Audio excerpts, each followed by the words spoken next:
Fé com Política. No Café com Política de hoje, nós recebemos aqui nos estúdios da Rádio Super o deputado federal Subtenente Gonzaga, eleito e reeleito pelo PDT. Bom dia, deputado, bem-vindo, é um prazer recebê-lo. Bom dia, Rodrigo, bom dia, Thalita, bom dia, Palhares, aqui na nossa mesa. E bom dia aos ouvintes da Rádio Super. Prazer recebê-lo aqui, deputado. Prazer é nosso.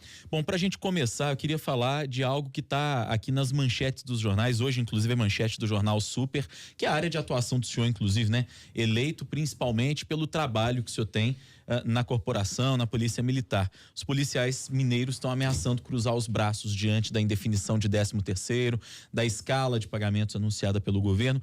Como é que o senhor está acompanhando essa situação pela qual passa o Estado?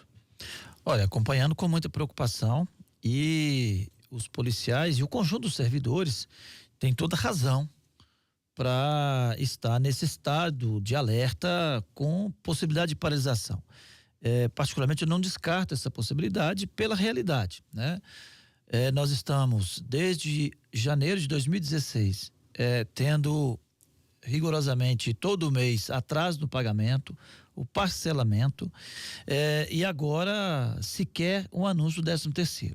Obviamente que todos os trabalhadores precisam do 13º, coloco o 13º como realmente uma salvação de fim de ano, porque não é só o Natal, são as despesas de janeiro que chegam pesadas. Então, às vezes vincula o 13º a um conforto de Natal, a festa só, mas não é a exigência do janeiro que chega junto. Então, sim, os policiais estão de fato articulando uma expectativa de que o governo ainda possa fazer um novo anúncio em relação ao 13º e até mesmo a revisão dessa escala de pagamento, mas concretamente há uma movimentação, a rede social muito agitada, o interior dos quartéis muito agitado, e a gente não descarta. Hoje já haverá algumas manifestações, a Polícia Civil, enfim.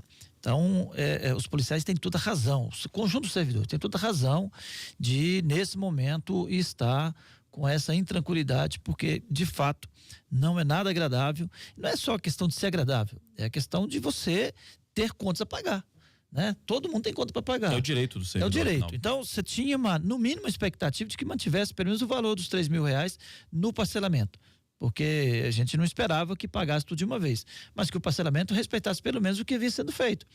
E já tira R$1.000.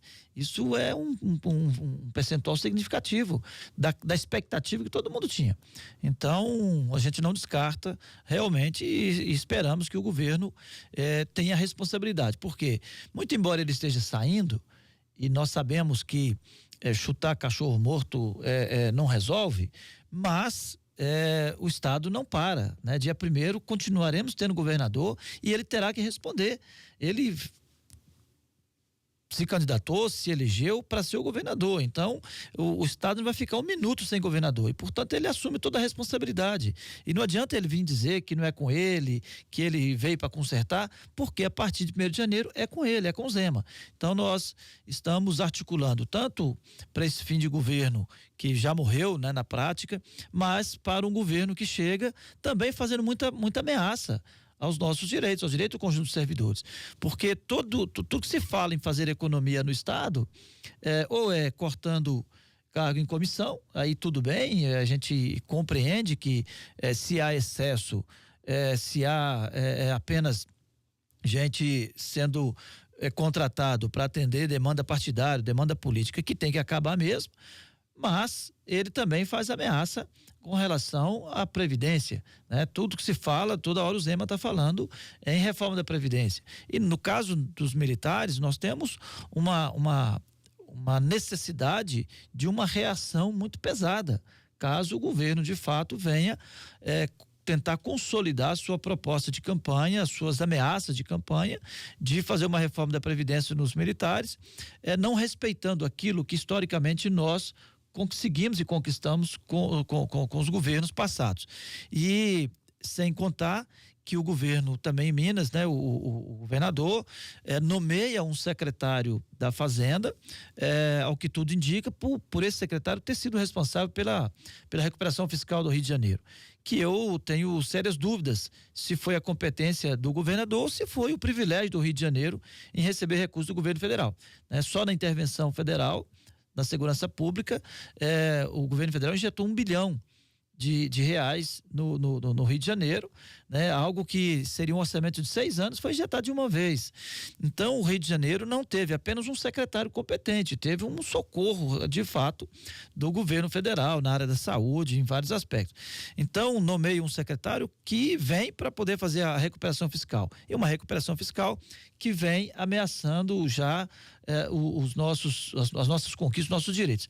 Então, a gente tem que se preparar também para uma ação, para uma reação muito vigorosa contra já o governo Zema, se ele de fato tentar concretizar suas propostas na linha de cortar direito dos servidores e, no caso, especialmente dos militares de Minas Gerais.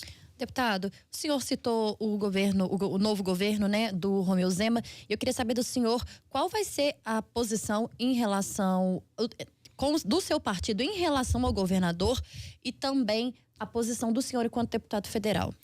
Olha, o partido ainda no plano estadual, federal, ainda não se colocou qual a relação com o governo. Obviamente, todo início de governo, né, o PDT teve uma candidatura própria, né, aliada à candidatura do Adalcleve Lopes, portanto, não foi aliado eleitoral nem do Anastasia, nem do Zema. Eu, pessoalmente, fiz campanha abertamente para o Anastasia. Eu coloco como um defensor da nossa classe enquanto servidores, da instituição Polícia Militar, Corpo de Bombeiros e da segurança pública. Então, a minha relação com o governo é uma relação de quem tem uma agenda a defender. Então, nós vamos trabalhar com o Zema, não é no sentido nem de garantir a ele voto, né, na minha perspectiva, e apoio sem causa, né? A minha causa não é o governo, a nossa causa é a segurança pública, a nossa causa é o conjunto dos policiais, bombeiros militares e as instituições policiais, especialmente policial e bombeiro militar. Então, não tem com ele uma relação nem de subordinação, nem de um alinhamento automático político e nem de oposição. É de defesa da nossa agenda. Então, nós vamos dialogar com ele no sentido de garantir que a agenda da segurança pública e com os trabalhadores, que ela seja prestigiada, que ela seja respeitada. O senhor criticou algumas posições do novo governo, né, do governador do Zema, principalmente em relação à Previdência e principalmente também no que ele disse que talvez o problema não seja dele, como o senhor disse, dessa falta de pagamento, dessas dívidas que o Estado tem. Qual seria, então, a solução, na opinião do senhor, para tentar recuperar a economia no Estado, principalmente? Eu entendo que a economia do Estado e a economia do Brasil precisa voltar a crescer.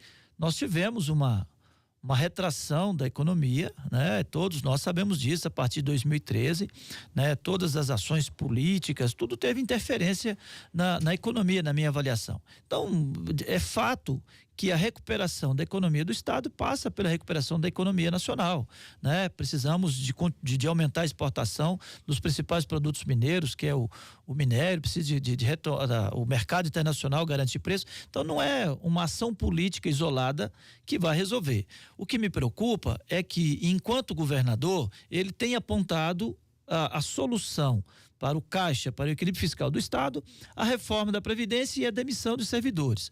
Então, o que é servidor excessivamente contratado por razões políticas está mais que correto. Agora, quando ele coloca a reforma da Previdência como único caminho, ele está dizendo que ele vai atacar direitos conquistados, né, direitos consolidados. E olhando para a nossa realidade de militares, que fizemos, e eu participei desse processo histórico, desde 1995, quando começou a discussão da reforma da Previdência do governo Fernando Henrique, que consolidou com a emenda 20 em 98, depois passando pela emenda 41 no governo Lula. E internamente, quando Itamar Franco, regulamentando, atendendo à Constituição, aprovou a Lei Complementar 64, que regulamentou a Previdência dos servidores do Estado. Depois, em 2 tentativas do governo Aécio e do governo Anastasia, de alterar a nossa Previdência, eu fiz parte desse esforço e continuarei fazendo esse esforço para que se respeite as condições que a Constituição definiu do direito a um regime próprio de Previdência, com regras específicas que levem em conta as condições, as peculiaridades responsabilidades da condição de militar, de policial e bombeiro militar. Deputado, no plano nacional, como é que o senhor está acompanhando esses primeiros movimentos do governo Bolsonaro, a escala dos ministros? Como é que o senhor tem visto isso? Olha, é um misto de muita esperança, né, e de preocupação, na medida que precisamos de contribuir para que a economia volte a crescer de fato e que o governo dê certo na perspectiva da gestão do Estado, né? Então, eu me considero bem posicionado enquanto base do ponto de vista de segmento que sou, né? Nós junto com o Bolsonaro, nós éramos de uma mesma bancada na Câmara, que é a bancada da Segurança Pública, né? Compartilhávamos dessas preocupações e estamos acompanhando com muita esperança. Eu confesso que tenho preocupações com o superministro, essas coisas, e principalmente quando o ministro, também no plano federal, coloca a recuperação da economia condicionada a uma reforma da Previdência. E, de novo, a gente volta a ter grandes preocupações, porque no governo Temer, né, a proposta que ele encaminhou, a PEC 287, que ele encaminhou em 2016, ele colocava conjunto de todos os servidores e militares nas mesmas condições. Houve uma grande reação, inclusive ele fez parte dessa reação, para que se respeitasse mais uma vez o que a Constituição já trazia em relação aos militares. Os militares não estão fora da Previdência, nunca estiveram.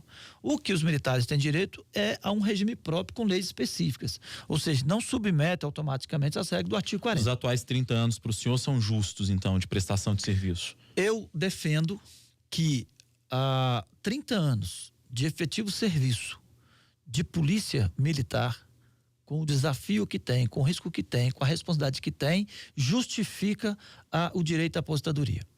Então, eu advogo essa tese, que 30 anos de efetivo serviço, você diariamente, apenas com o seu direito de descanso e de férias, mas você com a responsabilidade que nós temos, com o nível de violência que nós enfrentamos, que esse segmento enfrenta, com o desgaste diário que a atividade impõe, 30 anos de efetivo serviço justifica o direito à aposentadoria. Mesmo que as pessoas estejam vivendo mais e que o militar tenha um pouco mais de vigor físico até determinada idade, que é o que os defensores dessa proposta muitas vezes argumentam?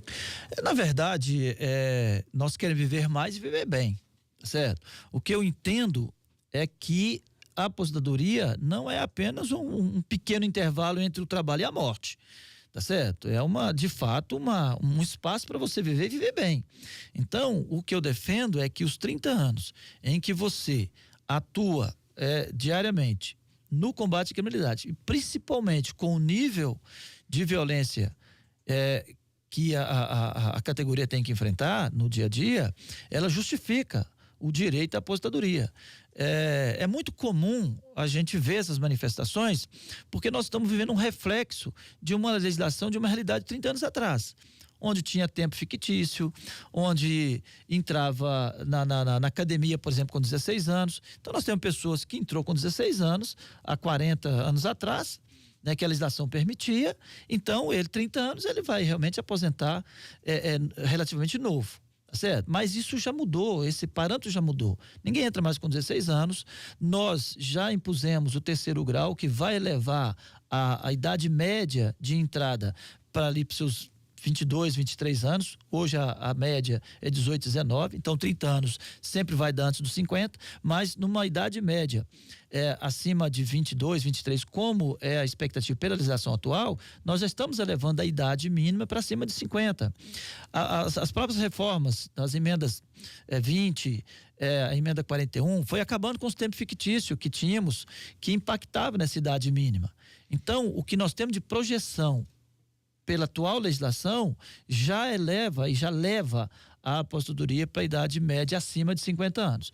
E, por outro lado, há muita comparação com os coronéis, que tem por óbvio, pelo papel de gestão, afastam com mais facilidade o serviço de rua, muito embora seja minoria, a maioria dos coronéis hoje na PM, inclusive, tem uma vivência também de atividade operacional, mas que temos que reconhecer, e eles reconhecem também, que não é no dia a dia da Rádio Patrulha. Então, ainda que seja uma grande responsabilidade, não é no dia a dia da Rádio Patrulha. Então, há uma comparação muito grande com esta realidade. Mas o número de coronéis hoje nativos são 40, para o efetivo de 41. Então, nós não podemos mudar o direito previdenciário por conta de um conjunto de 40 pessoas que, pelo óbvio de qualquer instituição, pelo papel de gestão, se afasta da Rádio Patrulha. Então, nós entendemos que a legislação atual já contempla esse crescimento, né, essa elevação da idade mínima, que é tão criticada. Muito bem, conversamos com o deputado estadual do PDT, subtenente Deputado Gonzaga, federal. deputado federal. Desculpe, deputado. Muito obrigada pela sua participação, obrigada pela entrevista. Eu que agradeço, um abraço aos ouvintes e a oportunidade, Rodrigo, Thalita e o Palhares aqui, garantindo que a nossa voz chegue lá longe. Foi um prazer, deputado. Prazer é nosso. Obrigado. 8h